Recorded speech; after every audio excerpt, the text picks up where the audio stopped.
everyone, welcome back to another one of my videos, and I'm really excited. Again, I'm always excited to do these videos, but I am excited because I get to talk to you about The Great Hunt, chapter 33 to 38 today. As I do in all of these videos, I'm focusing on my thoughts, my experience of reading this book and all of the Wheel of Time books, and focusing on each chapter one at a time, reading the chapter, writing down my thoughts, and now I'm sharing them with you. So not a plot synopsis, don't expect to be able to follow if you haven't read the book, but good luck to you if that's how you're choosing to consume these videos. That's fine. And yeah, I'm looking forward to having a chat down in the comments down below about what your experience was as well. So how did you find these chapters, if you can remember the events that that happened in these chapters when you first read the book? Did you have the same reactions as me? Did you notice different things? Or did you get caught up in the small details that are completely irrelevant to the bigger picture, but still fun to focus on in the short term? So let me know down in the comments, and otherwise let's get started with chapter 33, A Message from the Dark. So the Dark Friends took the horn through the Waygate. I called it. I think this was fairly obvious when I think about it, that this is what was going to happen, so I don't feel super proud of myself for being able to work this one out before it actually happened, but called it. On page 468, I've written down a quote, but how long before he tells somebody what I am, not even meaning to? And this is Rand commenting on Matt, and I feel that Rand's got something, he's onto something with this. I feel that Matt is likely to let it slip that Rand is the Dragon Reborn before Rand is ready for people to know. And that could be a very dramatic turning point for him, for Matt and Rand and their relationship and the story. But Matt particularly, if he betrays his friend, even if he doesn't feel that Rand is his friend now, if he betrays Rand in this way by telling people who Rand is, then I think this is going to be a huge turning point for him, and potentially something that changes how he behaves, how he acts, and potentially it's a big part of how people start liking Matt, that he changes after this, after my assumption and Rand's fear that he tells people who Rand is. The Black Wind has some of Fane's madness in it, which I think is really interesting. So did Fane catch a little bit of this from the Black Wind? Did he run into the Black Wind a little bit and it's affected him? Has it latched onto some of Fane's, just pulled on some of Fane's madness in that without having touched him? Is it connected to him in some way? Has Fane got some of that taint? It's an interesting thing that Rand has, or that Robert Jordan has pointed out, that the Black Wind has some of Fane's madness in it. And I wonder if this is going to be relevant at some point, whether it's connected in some way. That it just makes me start thinking, and I think it sends me down this track of, we don't really know a whole lot about Fane, and I'd be really interested to know more about him and his backstory, and I wonder whether we'll get that. We might get that, we might not. But what is the connection between Fane and the Wind? Is it that he got caught by it, even a tiny bit? Or has it got nothing to do with each other and it's just got that same feel to it? Or is it connected, as I said, by the taint, which makes me then think, is Fane in some way connected to the source? We don't know. I don't know. It's got me thinking a little bit more about Fane, and I really would like to know more about him. But I think it's also really great because Rand is obviously questioning who Fane is, what's he on about. And I love that we're experiencing that too, that we have no idea. We really are piecing together more information than Rand has, but we're not that far ahead of him in what we know about Fane and a lot of the other characters, especially on the Dark One side. So yeah, great. I'm really enjoying that sort of wrestling with trying to figure out some of this, and I love it. I find it really interesting that Rand is using Satan, and it doesn't show. I always imagined that using, especially when the female Aes Sedai use the Source, and when they're using everything, I imagine it being quite visual, but Rand's being able to do it without anyone noticing. And then I wonder whether that's the same for everyone, it started making me question how I was picturing magic being used. And I suppose there's small ways of using it, there's big ways. There's also got to be quieter ways and more showy ways. So I quite like that. And I think, again, as we learn more about, or as I read further, I will learn more about the Source and how it operates, and what they don't know and what they do know, and how everyone interacts with it in a different way, I suppose. And Rand's obviously got a less showy way. He can access it without it being a big display of colour and lights like you often imagine magic being used. So I suppose in this, I always, prior to this scene, I always imagined it was like a blur or a colour or something. And I wrote in the notes here, this is before the trailer came out for the TV show. I'm interested to see how that is done for TV. And I'm still interested to see how that will be done. Because I think we've seen snippets of it in the trailer, but not enough yet to get a really clear view of how it's used in different ways and how they all interact with it and all those kind of things. So I'm looking forward to seeing that, and particularly how Rand, as a male, using Satan, interacts with the power or the Source compared to the females, how they interact with Seda, and yeah, whether that visually looks different as well. I'm really interested. I think that's going to be a really key part of the TV show, but also the way I'm picturing it in my mind has just completely been changed just by this chapter. So that's cool. The use of raw power must be less visible than it is when channeled into something like fire or lightning, which makes sense. So when it's a very clear thing like fire, lightning, there is a clear visible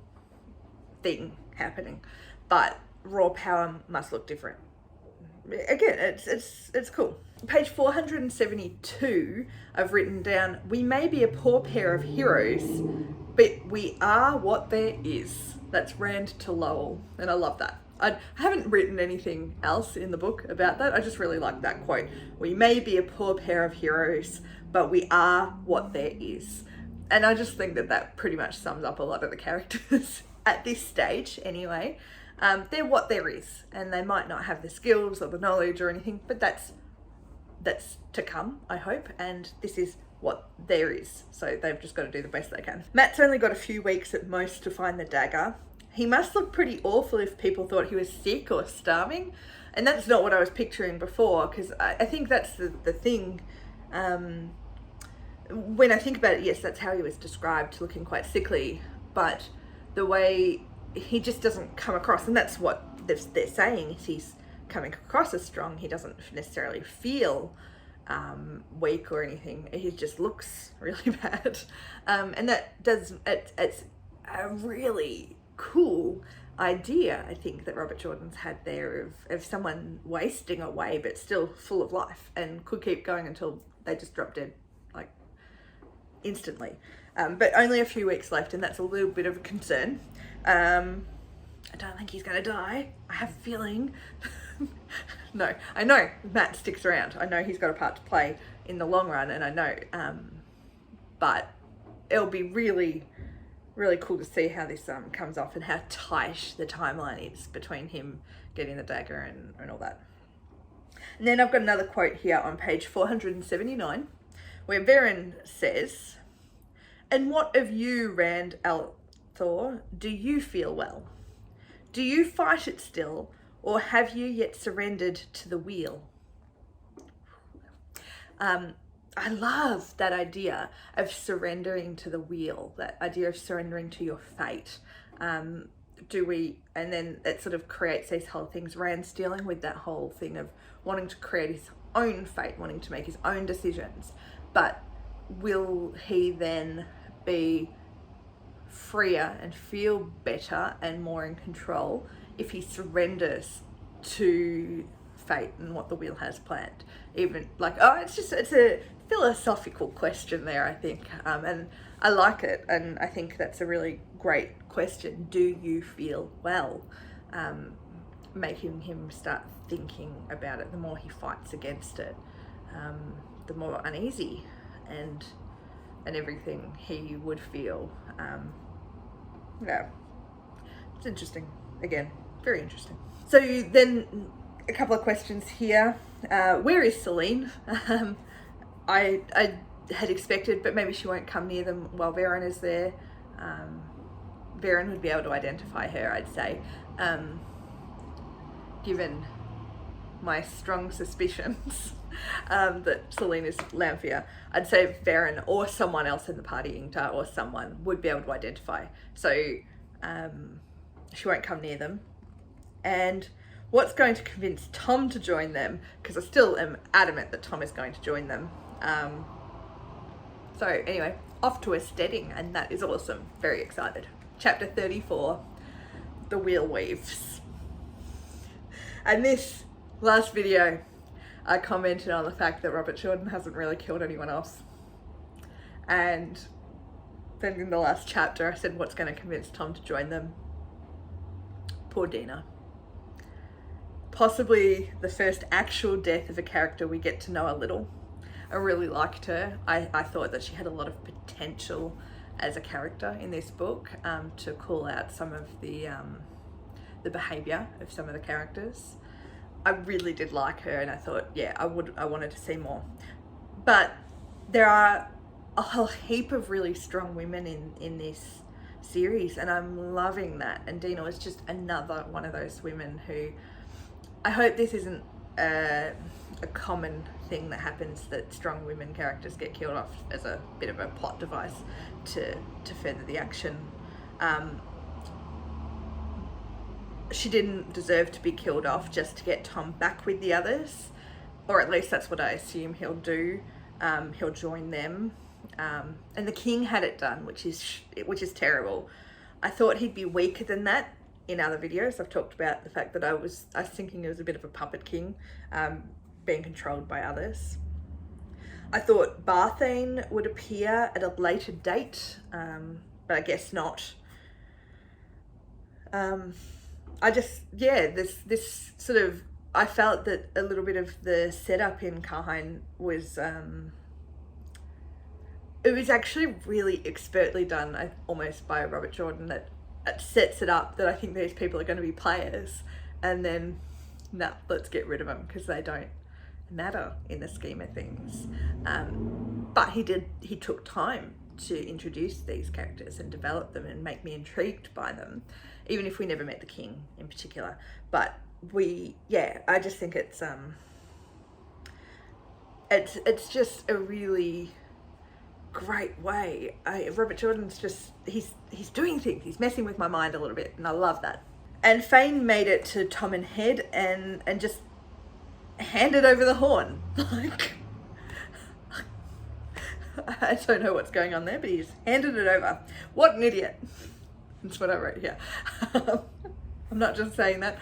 In the moment, all I could think is what an idiot Fane is for just handing it over. I feel like he's underestimated the Sentient people, and he thinks that he's able to manipulate everyone without fully knowing what's going on. So there's something more at play here, and I'm really, really curious what he's hoping to gain from this action. But that'll sort itself out at some point.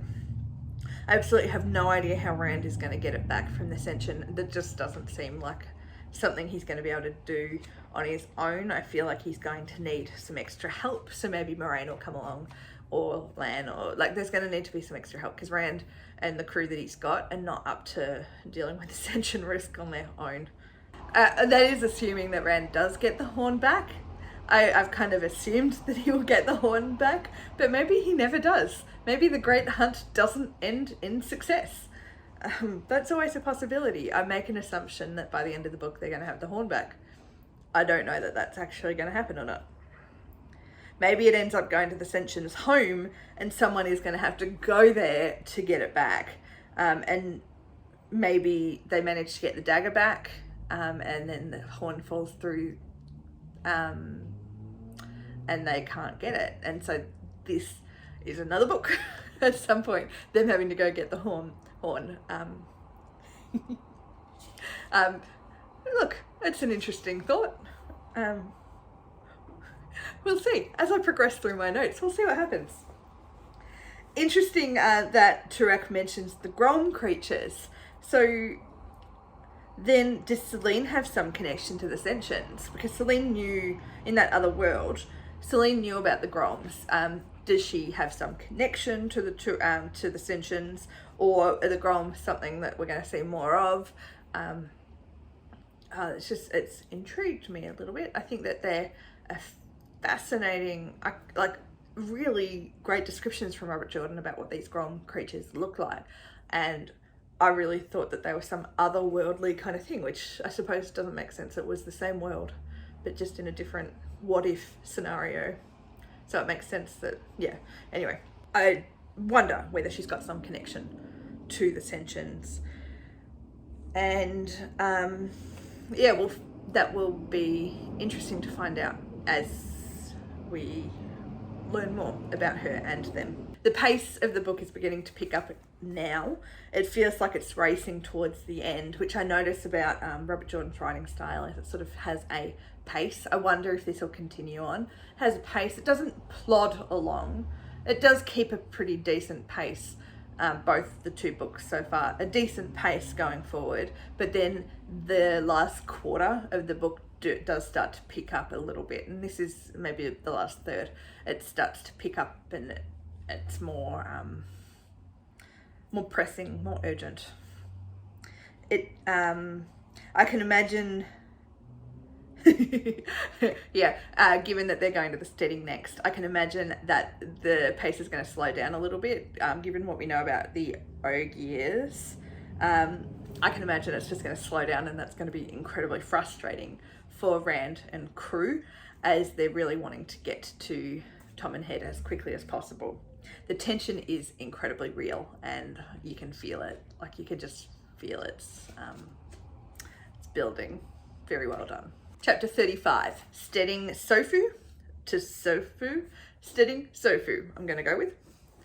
The descriptions of the steading evoke memories of Lothlorien from Lord of the Rings, and I love that sense of familiarity that Robert Jordan is able to bring up, that I can create a picture in my head without him having to spend chapters upon chapters of describing this place. I just feel like it's got this Lothlorien feel to it, and I love that. And yet, at the same time, it is incredibly different. It's not described in the same way. It just has that same feel to the place, that timeless and earthy, but in a very different way. I love that the Ogiers are described in ways we'd normally wouldn't see in such a large race. For example, on page 500, considering they're so big, you'd expect sort of often the stereotypical things would be clumsy and I don't know, ugly and things like that. Maybe not ugly, but you know what do you know what I mean? But instead, on page 500, they are described. They had a curious way of moving, in some manner blending a careful deliberateness with an almost childlike, carefree joyfulness. There's no plodding, there's no clumsiness, there's no awkwardness for their size. They are completely comfortable in their home, in their bodies, and they're both deliberate and carefree, and I love that. I want to see the Ogiers so much. How amazing are they as a race and as a creation? I love them. I hadn't suspected the deeper reason for Loial not wanting to be in the steading. I just thought he didn't want to get returned or be forced to go home. I can imagine if any of the female Ogier realise he's the talented tree singer from steading Ch33-38, they will all be wanting to marry him and he will not get away from there. So I hope that they keep that, I hope that they manage to keep that on the down low. I'll be interested to see what future interactions the group have with the ale women, or the ale woman, because I'm guessing we're going to see more of Rianne. We learned her name and then it was repeated a little after, and I'm finding that the more we hear a character's name, the more likely it is that they're going to be someone that we will see again. So I'm guessing Rianne will be back at some point. Given it wouldn't be necessary for us to know her name if she's not going to be relevant at some other point. I wonder if the travelling people who visited are the same as those Perrin and Egwene spent time with in the last book. My guess is it's likely they were heading to a steading. I can't remember if they said the name of the steading they were heading to, but that's like, it's a nice little connection there. And if it is the same group, then it's nice for Perrin to know that they're safe, because I know that he was, there was concern there. And I love how the Ogier, the female Ogiers trace their line through the women. I think that's really cool. And then on the other side, how the males trace it through the men, and that's so cool. And I think everything about the Ogiers is so awesome. Yeah, they're wonderful, wonderful, wonderful Ogiers. They're not people. I can't call them people. They're just wonderful and I love them, and I'm looking forward to seeing more of them, because I'm guessing that we will see more of them. And I wonder if any of the female Ogiers we met in this chapter will end up marrying Loial at some point. That would be kind of cool. Chapter 36, Among the Elders. Loial's reaction to all the attention. Sit alone and read. Classic. I've been tempted to do that myself on many occasions, so I totally understand why he would do that. And I just think it's just such a, so many things. I know I've said this a few times, or I think I've said this a few times. The characters act just exactly the way I would expect them to do. And I know that should be obvious, but not all writers manage to have that happen. This just feels exactly what Loial would do. I can imagine, and on some extent I can't imagine it, but I could almost imagine a big battle happening over there and Loial deciding to sit down and read while he waits for his friends to finish destroying the enemy, because, oh, they've got that, I'm just going to sit and read. I don't think he'd actually do that. He'd be helping his friends, but I wouldn't put it past him. I love him. I had expected the elders to want to talk and deliberate longer, especially given they were usually so slow to make a decision, according to Loial. I kind of think maybe I expected in something akin to the Ents in Lord of the Rings, or if you've read any of Tamora Pierce's works, the dragons in her Telltale universe.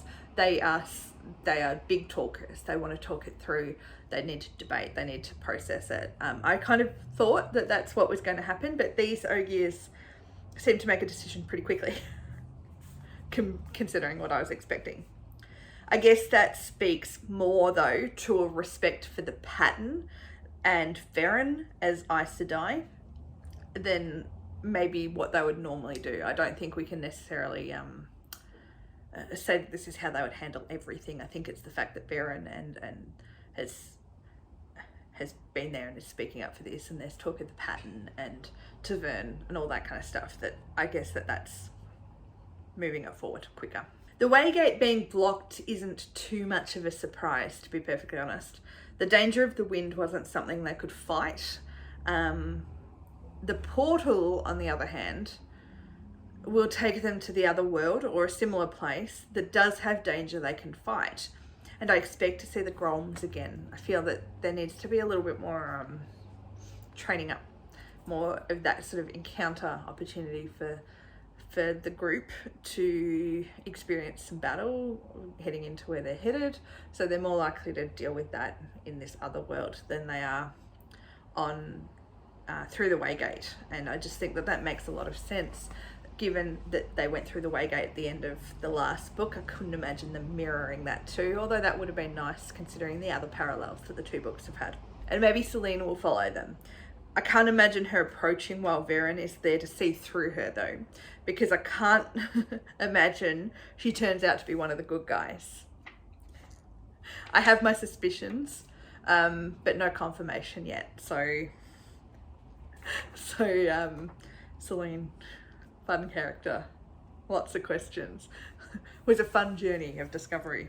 Chapter 37, What Might Be. This was an intense chapter. 4 months. Like, seriously, I've never experienced that much lost time in a book before that I can remember. And what's it going to mean in the long run? I feel that this could be a huge, it could be huge for the characters. It could have huge impact on their development. I'm hoping Bran's insight into his choices and other lives may help him accept his fate at some point. Perrin seems to have a little bit, and I'll be interested to see how that progresses. Matt's definitely had a fright through this as well, and maybe this could be a big turning point because of it, and he can become a better character because of it. I feel that this could have major impact on, yeah, as I said, their characters. They're a little bit of a turning point, their growth, their development, their abilities maybe. I think it's not one that we don't know a whole lot about what they actually experienced, other than Rand. I'll be interested to see if we get to learn more about the other lives they all led, especially Varen. I'd like to see the other lives Varen lived, and Loial, just because I'd like to see what Loial, what his choices could have been. Yeah, but I think Matt, this could be the moment. This could be that turning point. Yes, I know that the dagger, getting the dagger back and being healed or whatever from the dagger is going to be a big thing to change the poison of that dark poisoning from the dagger. But I do think that this chapter could have that bigger impact. I'm thinking there may be more in Inktar's desire to find the horn. He's obsessed with it. There's something more going on there, and I don't know what. What will happen when they do, if they do find it. And Moraine, through Varen, holds Rand up as a hero. That is, from what I understand, the intention for Rand to present the horn in Ilion and become a hero and potentially earn their loyalty. What is going to happen? Like, oh, I've got so many questions, and I don't want the answers. I'm loving, like, it's just that sitting here going, what is going on? I don't understand what's going. No, I understand exactly what's happened. I'm just, every time I start thinking I know where this book is going to go next, it goes in a different direction, and it is so cool. I love it. But I wish they all had time to process what had just happened to them. 4 months is too long for them to wait any longer, so they do have to get moving. But they're going to need time to process. A lot has happened. I've already mentioned that, but a lot has happened, and they need time to process it and take it on board, because if they do not have time to process it, then it's going to cause problems down the track. 4 months has been a really long time though, so they need to get moving. Is the horn even still there? Like, the Ascension came out, isn't that the thing there, the advance party? So they've got to go back at some point, don't they? So anyway, is the horn still there? Tom and Head feels a little bit like a chessboard right now, with all these different groups, maybe multiple different sides going on, but there is definitely a lot of manipulation and pieces being moved into place. So again, that chess feeling, I do think, I'm hoping that we see this feeling go forward, because I think it's a really cool approach to all these bigger scenes, feeling like there's lots of pieces that need to come together and all the work that's led to there. I don't like it when people arrive in a battle just by accident or coincidence. I think this is really important, that all the pieces have been laid out and it's been organised, that they all arrive there for whatever reason. We might not know the reasons, but every piece has been there for a reason. Maybe not every single piece. Some might be there by accident. Did anyone realise, anyone who wasn't with this group, realise they've been lost for 4 months? Did they just go missing for 4 months? Or has anyone realised? 4 months is a really long time. But it's a big place, so they could have been anywhere, and people could have assumed that they were travelling from one side of the continent to the other, or the land, whatever, from one side to the other, and it would have taken about that long anyway, didn't they say? The wasting sickness, just the final thought on this chapter, the wasting sickness linked to male Aes Sedai is worse than I really thought. I thought it was just more going to be that madness of the mind kind of thing. But it's more than just that madness. It's a full-on wasting sickness. It seems that the taint causes the body to rot, which makes me start thinking that the same thing, and this does make sense in the big scheme of things, given that the taint in Satan comes from the Dark One. That's right, I believe. And the blight comes from his prison, so it's seeping out, so that sort of the land in the blight is rotting, so it makes sense that also the male Aes Sedai taint would cause the body to rot. I think that's a nice little parallel there that makes a lot of sense. So anyway, the last chapter, chapter 38, practice. I really enjoy seeing the 4 women spending time together. Gwen and Elaine clearly are growing closer and have a careful playfulness about their interactions, and it's really lovely to see that. They're both Gwen and Elaine also feel the pull of the source in a way that Nynaeve isn't describing. She might feel that pull, but she's not talking about it. She's got that bit more of a wall because she's a bit older and has had to put these things around her, like the barriers around her to protect herself. Maybe she's not feeling that same pull to use it constantly. Whereas Elaine and Gwen, it feels like they're addicts in a way. And I'd say that that's quite an addictive thing. And Nynaeve does say that she feels that pull. But yeah, so I'd say that that's just because she's learnt how to live without it and put those barriers up in place, that she's struggling with it, but maybe not to the same extent that the other two are. It also could just be a personality thing. Nynaeve seems to have a little bit more willpower than the other two. I love the little interaction of apologising and forgiveness between Nynaeve and Min. Nynaeve is growing in her own way, and that's really lovely to see. I think her interacting with the other 3 is quite good too. Oh, I wonder how many female friends she actually had, or any friends in general, given her roller's wisdom. So having friends might be a new thing, and it will help her grow. It's hard to say because we don't know enough about their lives at this stage prior to the books to know how they interacted with each other, or how what Nynaeve's life looked like. We might find out, but you just don't quite know. And of the 5 from Emonsfield, she seems to be the one that she's alone, and given her roller's wisdom, that makes sense. She took on more responsibility earlier than the others, or not earlier, she was older, but she's got that responsibility and that loneliness that comes with being responsible. The big question, and I've got my doubts, but maybe not. Can Liandrin be trusted, or is she of the Black Arger? I wouldn't be surprised either way. I think this could be something that could be a big twist here, that we really don't trust Liandrin, and we've been set up not to trust Liandrin.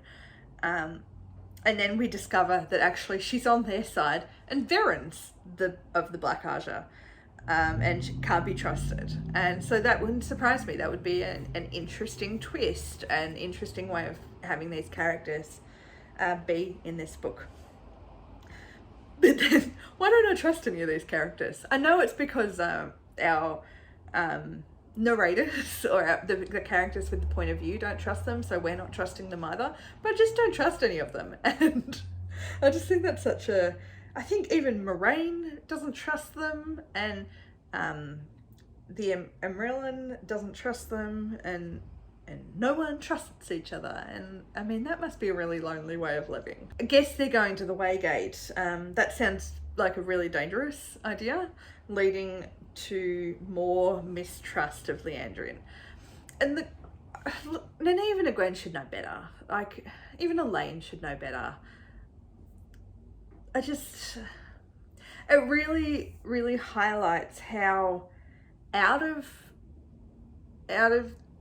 their comfort zone they are in Tar Valon, and how much they have to learn, I suppose, about how things work. I feel like it's such a silly thing for them to just blindly trust someone who they have an instant gut feeling that they didn't trust her right from what I can remember. They didn't trust her when they first met her, or at least, was it Rand didn't trust her? Whoever met her first didn't trust her. Will any of the others, like Elaine's brothers, is who I'm talking about here, join them on this journey? And what's it going to mean for their training? I don't think that they can just up and leave without some major ramifications. I think just, it's sort of, I can understand in a way why, if Nynaeve thinks her villagers are in danger, why she would go to them. Egwene wants to protect Rand. They've got that in common, that Rand wants to protect her, she wants to protect Rand. And Elaine wants to go along, and Min wants to go. Like, I can see why they would do it. Leandrin is obviously coming at this from the right perspective. She's obviously very smart, very observant of what the best way to get their attention and to get them interested and invested in going. But it's a little bit stupid. It's a little bit stupid, girls. Don't do it. Just don't do it. Don't blindly follow someone. And why is it that they're so distrustful of Moraine, Nynaeve in particular? Why is Nynaeve so distrustful of Moraine, and yet she's willing to trust Leandrin? This is probably one of those moments where I just feel that it doesn't sit right. I can explain it to myself, like I've just done, that they want to protect the boys, but they just jump into this without really thinking it through, and it really does say something about where they're at mentally at this stage. I'd say that they're not thinking straight, and maybe they're wanting adventure. Maybe they don't like the fact that the boys are out there having a fun adventure and they're not a part of it, and they want to be a part of it. And look, there's a whole heap of things that could be going on there. But I just don't think that they've made a very good decision in this case. And I guess we will find out in the next video, because that is the end of today's video. We'll find out what I thought in the next lot of chapters. I've got 2 more videos for this book, and then we get to move on to The Dragon Reborn. So I better hurry up and finish that. I should be finished The Dragon Reborn by the end of this weekend, I hope. If not, I'll have it finished during the course of the week, because I do want to try and stay a little bit ahead, so that I don't fall behind. But that is all for today. If you had some of the same thoughts as me, if yeah, let me know what your experience was like. I really would like to know. When you read this, were you as suspicious? I know that this is what's being set up, but I am curious. Were you as suspicious of all the characters that I've been suspicious of as I have been right from the start? Or am I just an overly suspicious person? Is there any favourite things about Robert Jordan's writing that you really like, that you've noticed in this part of the book that you've been reminded of, or just anything really? Tell me what your experience was like. I'd love to know. Subscribe to the video, like the video, and come back again next week for more videos. And I will see you. Well, I won't see you there. You will see me there, and I'll chat with you in the comments. Bye.